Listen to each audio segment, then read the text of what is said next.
So, the Sony ZV-1 Mark II. It's been out for a while now. I bought it a bit over a month ago, and it is a camera that many, including myself, have really been looking forward to. But when it was finally announced, many people, again including myself, were kind of disappointed. I have used the predecessor, the Sony ZV-1 Mark I, for many years, and I've always been a huge fan of Sony's high-end point-and-shoot cameras. I've even had the original Sony RX100 Mark I. The first ZV-1, while great in many regards, still had a lot of flaws. Like, it became really close to being the perfect on-the-go video shooting solution, but it always just somehow managed to take a wrong corner and just wasn't right. It was capable of shooting 4K, but only up to 30p. It can shoot S-Log3, but only 8-bit color. It has a 24mm lens on the wide end, but with a heavy crop for 4K video and active stabilization, so that the usable focal length was closer to 30mm, which is way too tight for vlogging. It had optical image stabilization, but it was very shaky without digital stabilization on top. It cost less than the latest RX100 of the time, but had a very plasticky and lower quality feel to it. And the battery life was miserable. So I had high hopes that Sony would actually address many of the issues that people had with the first ZV-1.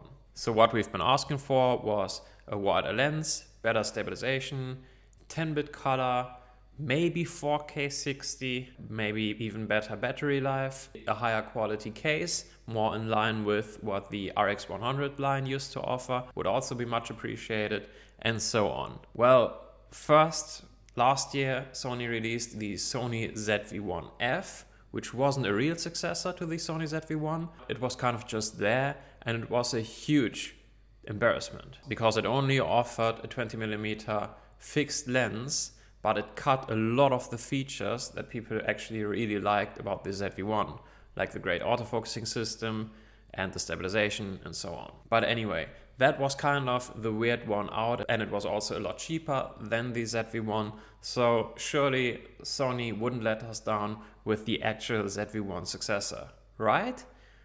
Well, it's kind of hard to explain really. They did, but then also they didn't. Let me explain.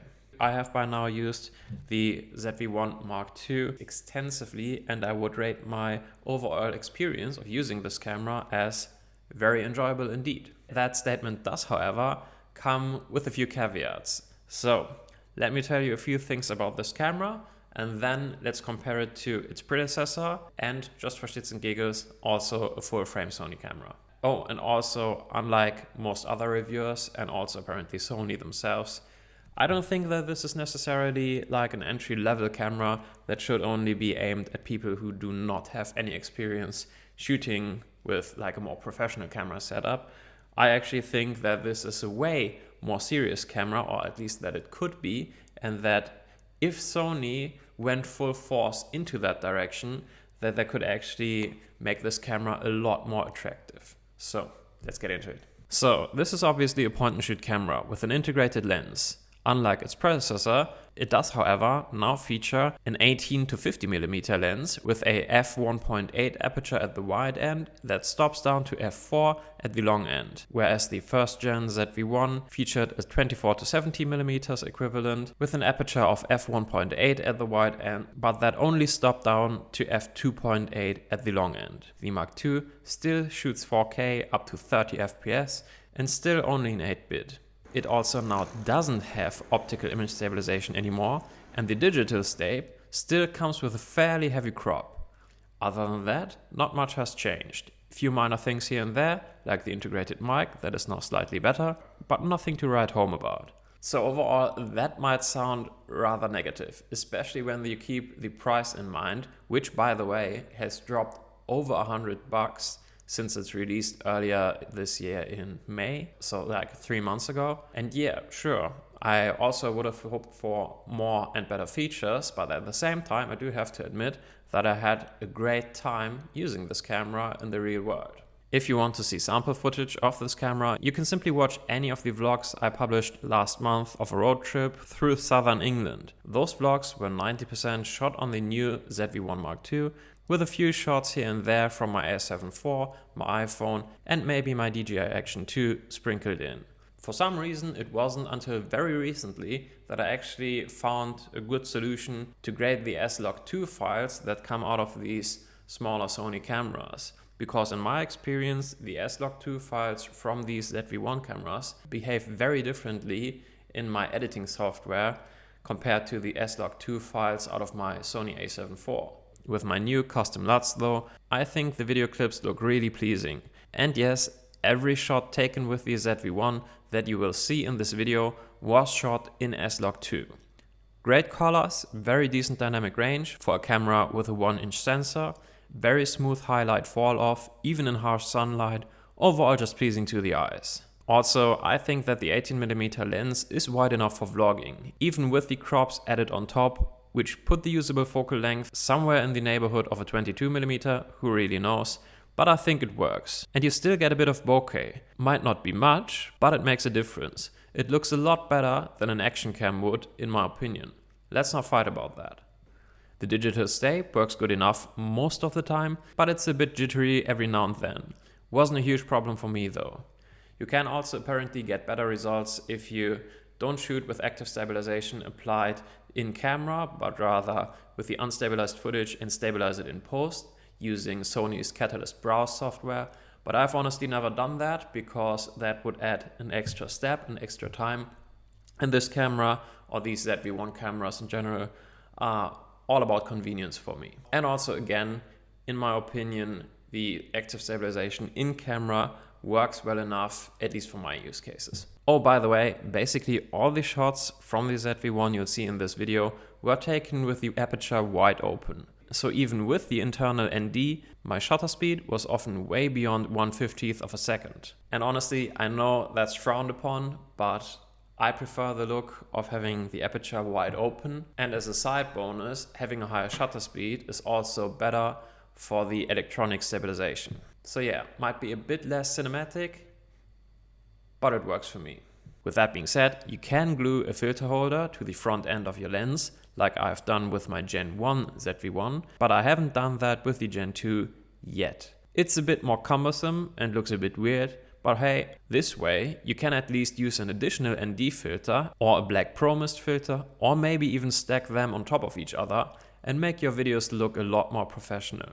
So the differences between the Gen 1 ZV-1 and the Gen 2 ZV-1 are probably fairly obvious, but since the Gen 1 ZV-1 is still on sale, and just because of its features it might actually be the more attractive camera for some users, let's just go for a quick comparison between the two. As I said earlier, the Gen 1 has a 24 to 70mm equivalent lens with a slightly wider aperture that goes from f1.8 to f2.8. So in short, if you don't need a wide angle lens for anything in particular, or you don't want to use this for vlogging, this might actually work better for you than the Gen 2. You get more reach and more light with the lens, and also a bit more of that juicy bokeh.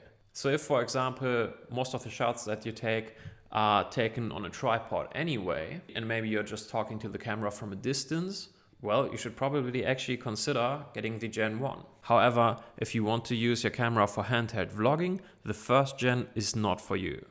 Yes, there are aftermarket solutions that you can glue to your camera to make the lens look wider, but honestly, that just looks weird, and the image quality suffers heavily in my opinion. I have tried to make this wide lens adapter work for many years, but simply couldn't. Even with all the crops, the fisheye effect and heavy bending of lines is just too visible for me.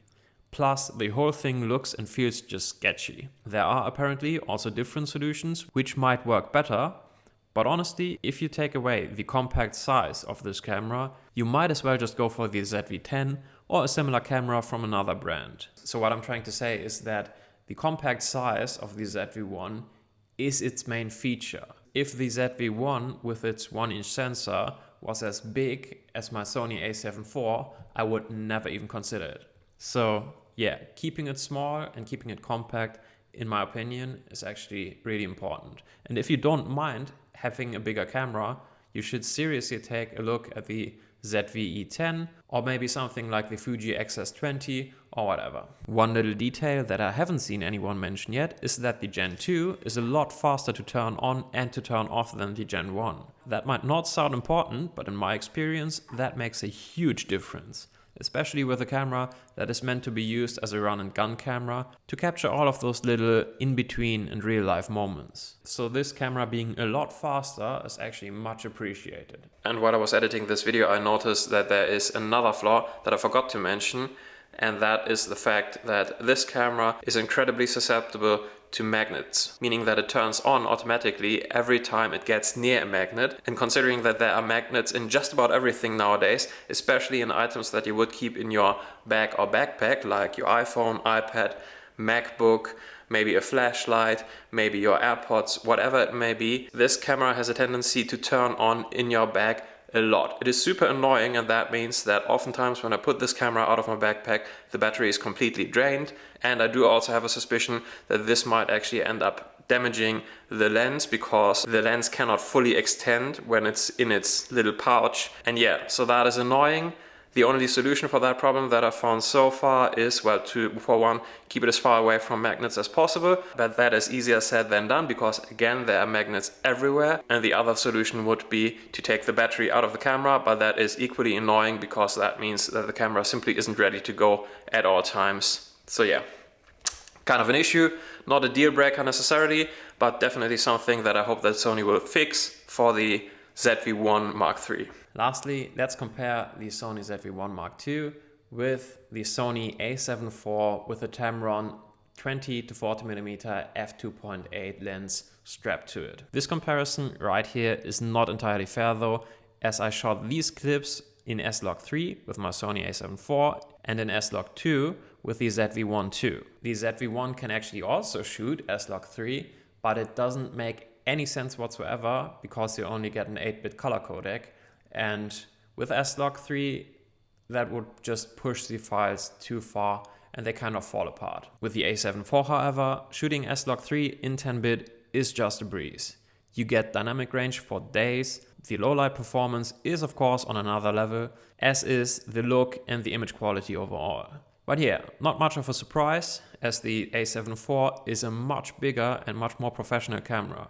With that being said though, in my opinion, I think that the look of the video files that you get from the ZV-1 Mark II is actually a lot closer to the Sony a7 IV than it is to an iPhone. So in conclusion, I think that the Sony ZV-1 Mark II is a phenomenal camera. Yes, the only real upgrade here is the slightly wider lens, but in my opinion that makes all the difference, even though I'm still kind of mad that they took away the optical image stabilization and didn't bother to add any other features that people like myself have really been hoping for. So yeah, I really actually like this camera because I use it for vlogging. Even vlogging is kind of irrelevant by now. It is still a style of shooting your videos that I personally really enjoy. But with that being said, if you're not into vlogging and you don't have any other reason to get a wide angle lens, you should probably take a closer look at the ZV-1